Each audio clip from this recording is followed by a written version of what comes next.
താബിയങ്ങളോ തബൗത്താബിയങ്ങളോ ഈ ഉമ്മത്തിലെ അഹിമ്മത്തുകളോ ആരും ചെയ്യാത്തൊരു പുത്തനാചാരം മുസ്ലിമീങ്ങൾ ചെയ്യുക എന്നുള്ളത് ഒരിക്കലും പാടില്ലാത്തതാണ്.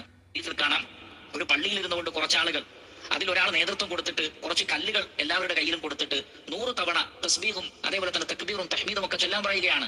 ലാ ഇലാഹ ഇല്ലല്ലാഹ് എന്ന് 100 തവണ പറയും. അപ്പോൾ ഓരോരുത്തരും പറയുന്നു. അങ്ങനെ ഓരോരുത്തരും കൂട്ടം കൂട്ടമായിരുന്ന് ഓരോരുത്തർക്കും ഓരോ നേതാക്കൾ അവരിങ്ങനെ തക്ബീറും തഹ്ലീലും ചൊല്ലിപ്പിക്കുകയാണ്. പ്രത്യക്ഷത്തിൽ ഒരു കുഴപ്പവുമില്ല, കാരണം തസ്ബീഹാണ്, തക്ബീറാണ്, തഹ്ലീലാണ്, തഹ്മീദാണ്, ഒരു പ്രശ്നവുമില്ല എന്ന് നമുക്ക് തോന്നുന്ന ഒരു കാര്യം. പക്ഷെ മഹാനായ അബ്ദുല്ലാഹ് ഇബ്നു മസ്ഊദ് റളിയല്ലാഹു തആല അൻ അദ്ദേഹം അവരോട് പറഞ്ഞത്, നിങ്ങൾ നിങ്ങളുടെ തിന്മകൾ എണ്ണിക്കോളൂ, നിങ്ങളുടെ നന്മകൾ അല്ലാഹു നിങ്ങൾക്ക് മുടക്കുകയില്ല. അദ്ദേഹം പറഞ്ഞത്, ഞങ്ങൾ സ്വഹാബികളൊക്കെ ധാരാളം ഇന്നിവിടെ ഉണ്ട്. റസൂലുള്ളാഹിന്റെ വസ്ത്രം പോലും ഒരുമിച്ചിട്ടില്ല, പാത്രം പോലും തകർന്നു പോയിട്ടില്ല.